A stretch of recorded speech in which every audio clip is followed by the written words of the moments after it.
जी।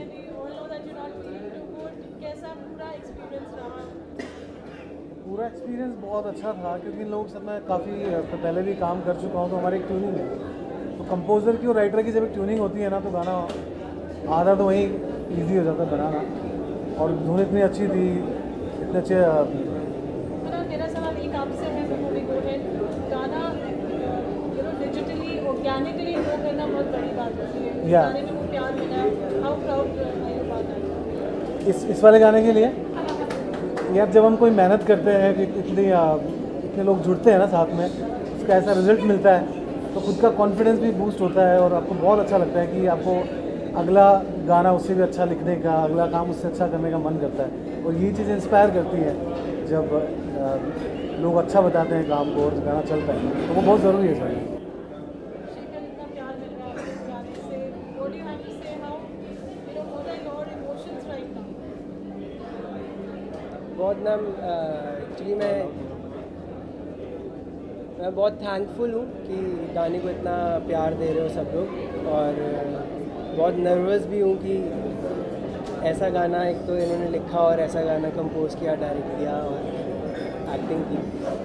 तो बस मैं ये कहना चाहूँगा कि थैंक यू सो मच इतना प्यार देने के लिए।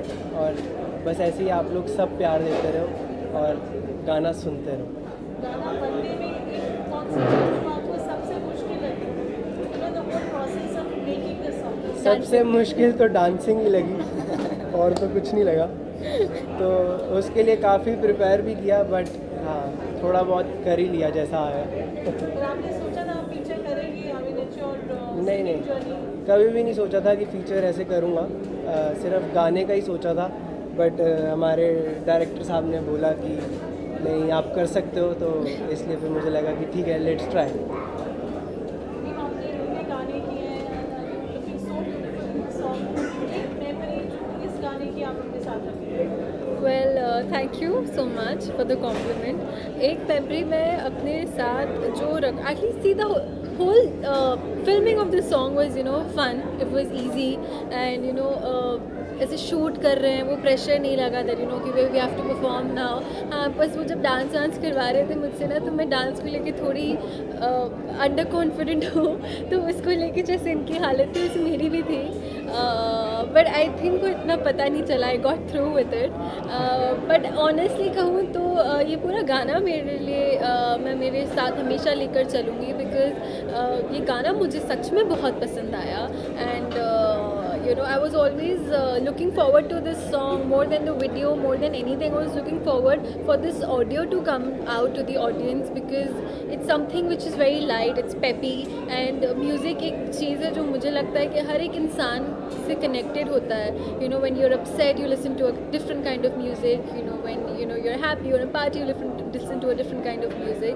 And ये गाना जब मैंने सुना था तब मेरा mood ऐसे ही लग रहा है, just had like a faint smile. So I knew कि जब ये गाना बाहर आएगा तो सभी को बहुत पसंद आएगा. And as Parul ji rightly said, it's all organic. It's organically reaching to the audience, and the audience is liking it all organically. आपके गाने को इतना प्यार मिला. Everybody is loving it. बहुत सारी चीज़ें everyone just doing गाना. कितना प्यार. आई फील ब्लेस्ड कि बहुत कम ऐसे प्रोजेक्ट्स आते हैं जिनमें ऑर्गेनिकली इतने व्यूज़ या फिर हम जनरेट कर पाते हैं। तो इस गाने को पहले दिन से इतना अच्छा रिस्पांस मिल रहा है और इतनी अच्छी रील्स इसके ऊपर बनाई जा रही हैं ऑलरेडी हमारे दोस्तों की तरफ से भी हमें फीडबैक्स आने शुरू हो गए हैं। एवरीबडी इज़ लविंग इट, तो आई फील ब्लेस्ड।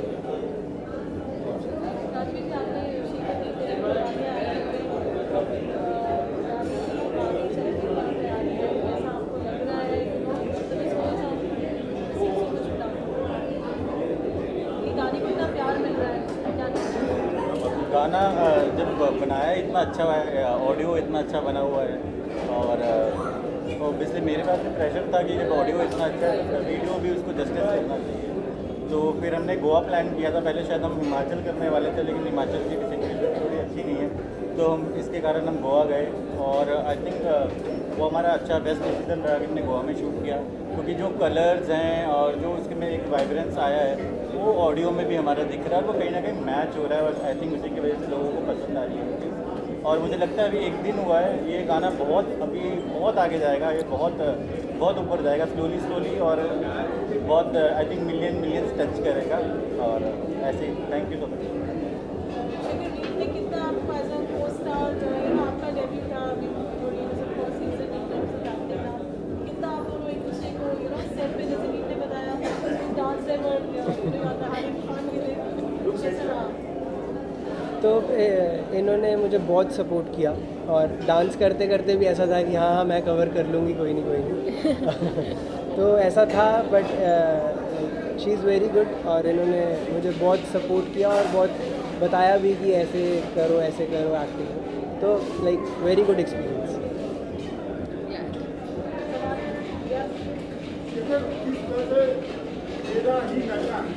शुरुआती प्रोजेक्ट की इस तरह का अनुभव रहा, कुछ इंटरेस्टिंग किस्से या बातें होगी वो शेयर करना चाहेंगे आप लोगों को? बस ये मैं कहूँगा कि लाइक हम घर पे चिल कर रहे थे, और चिल करते करते ये गाना बन गया। तो उसके बाद फिर हम गए और इनको कहा कि आप इस गाने में जान डाल दो, तो इन्होंने वो जान डाल दी, और आज ये गाना आप लोग सुन रहे हो। शेखर आप बहुत अच्छे सिंगर है, वीडियो देखा हमने, बहुत भी बना है, बहुत अच्छा आपने आपको प्रेजेंस किया आपने, किस तरह का अनुभव रहा? कौन सा मुश्किल काम ज़्यादा है, गाना या गाने को शूट करना? मुश्किल तो कोई काम नहीं होता अगर आप उसको दिल से करो, मुझे ऐसा लगता है। बट हाँ, मेरे लिए फ़र्स्ट टाइम था एक्टिंग करना और डांस करना, तो थोड़ा डिफ़िकल्ट था, बट हाँ अब कॉन्फिडेंस आ गया कि मैं आगे मैनेज कर लूँगा। जैसे आपने मान लिया कि कॉन्फिडेंस आ गया है, हाँ, भविष्य में अगर कोई अच्छा किरदार, कोई रोल मिलता है आपको, तो एक्टिंग करना भी पसंद करेंगे क्या?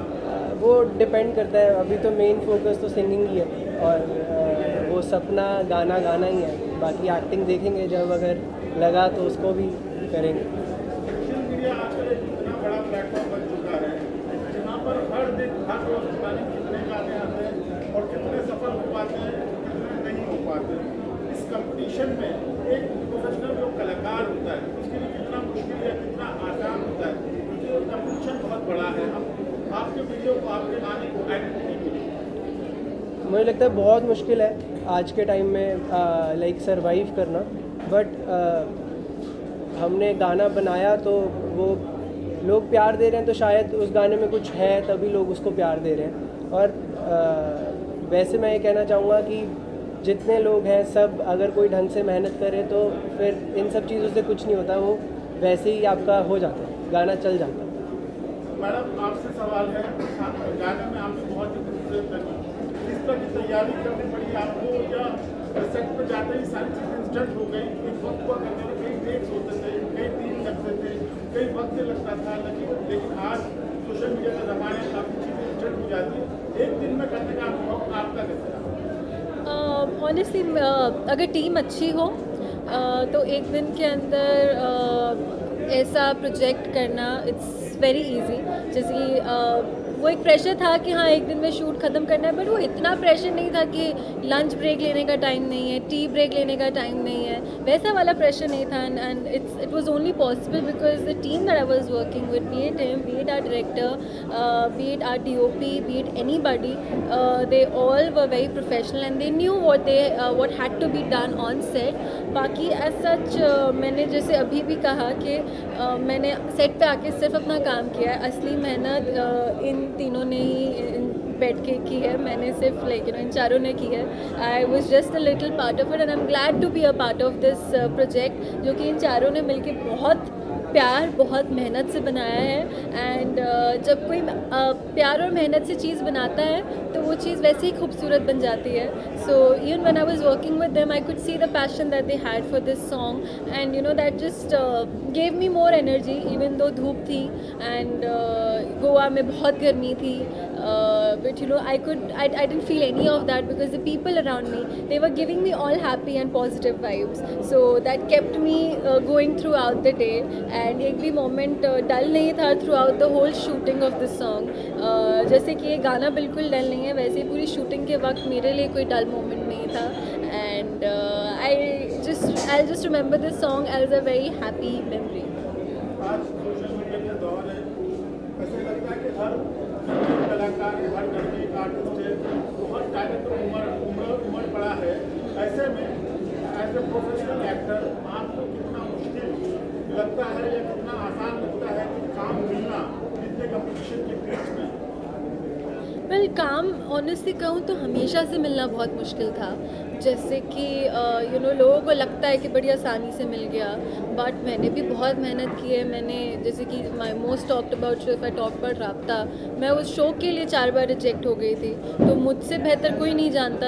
और तब तो सोशल मीडिया इतना ट्रेंडिंग में था भी नहीं, मैं आज से 5 साल पहले की बात कर रही हूँ। तब भी काम मिलना उतना ही मुश्किल था जितना कि आज मुश्किल है। मेहनत जब तक आप नहीं करोगे तब तक आप सफल नहीं होगे।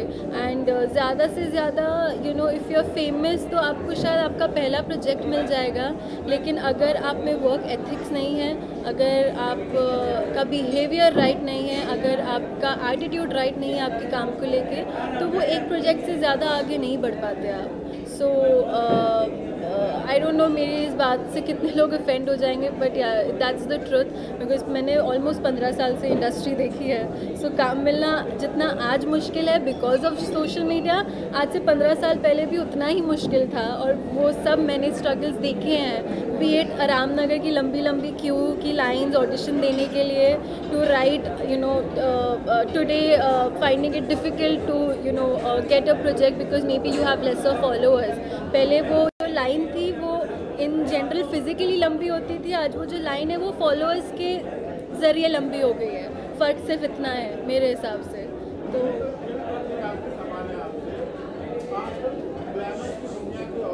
आज के जो बच्चे हैं आकर्षित हो रहे हैं, पढ़ाई पे ध्यान देते ज़्यादा, हर किसी को स्टार बनना है, हर किसी को कैमरे पे आना है।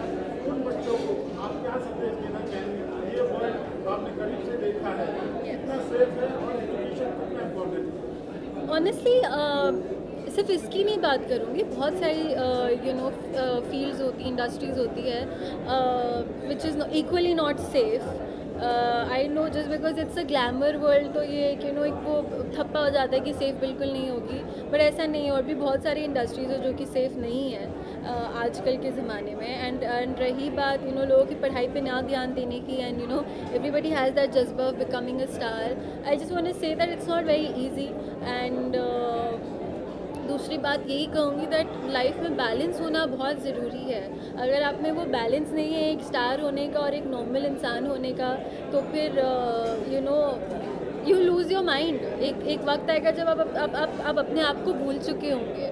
सो इट्स वेरी इंपॉर्टेंट कि अगर आप सुपरस्टार हो तो वो आप सेट पे छोड़ के आओ, आप घर पे आके नॉर्मल इंसान बन जाओ। आई थिंक जब एक वो बैलेंस आ जाएगा, जैसे आज भी मैं जब नहीं काम कर रही होती, मैं घर पे बैठ के किताब आज भी पढ़ती हूँ, तो वो क्योंकि मेरे अंदर एक बैलेंस है कि हाँ मुझे स्क्रिप्ट के साथ साथ किताब भी पढ़ना उतना ज़रूरी है, because I need to have that knowledge. मैं सिर्फ एक्टिंग करती रहूँगी तो फिर I will not have knowledge. And जब तक आपके पास नॉलेज नहीं है, you can not be an actor, because for an actor you need to know everything, because you have to literally play roles, live lives that you've never even imagined of. तो पढ़ाई छोड़ देना या फिर पढ़ना लिखना छोड़ देना, I would not advise, but I mean, like, I followed my passion right from the age of 6, so, and it only happened because I had the right kind of parents, the right kind of mind frame to have that balance. तो अगर आप वो सीख लो, so I don't think so इतना मुश्किल होगा।